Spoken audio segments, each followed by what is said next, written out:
Hello everyone, আবারও চলে এসেছি নতুন একটা মিনি ব্লগ নিয়ে। অন্নপ্রাশন বাড়ির বড় ব্লগটা অলরেডি আপলোডেড। আমার নামের নিচে আমি লিঙ্কটা অ্যাড করে দেবো, তোমরা একটু চেক করে নিও।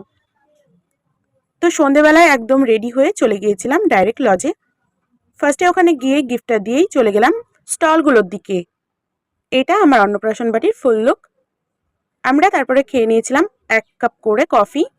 কফিটা শেষ করেই চলে গিয়েছিলাম স্টার্টারের দিকে। স্টার্টারে ছিল ফিশ বল, পনির পাকোড়া আর ভেজ পাকোড়া। পাকোড়াগুলো তাড়াতাড়ি শেষ করেই চলে গিয়েছিলাম আইসক্রিম স্টলের দিকে। আইসক্রিম স্টল থেকে একটা আইসক্রিম নিয়ে নিলাম, যেহেতু হালকা গরম পড়েছে তো ঠান্ডা ঠান্ডা আইসক্রিম খেতে তো বেশ ভালোই লাগছিল। ফুচকাও ছিল, বাট ফুচকাটা আমরা খাইনি। তারপর আইসক্রিমটা তাড়াতাড়ি শেষ করেই আমরা চলে গিয়েছিলাম সোজা মেন কোর্সের দিকে। মেন কোর্সে ছিল কড়াইশুঁটির কচুরি থেকে শুরু করে চিংড়ি, কাতলা আরও কত কিছু। পরের দিন তোমাদের সাথে মেনুটা শেয়ার করব। খাওয়া শেষে স্টল থেকে একটা পান নিয়ে চলে এলাম সোজা বাড়ি। আজকের মতন টাটা।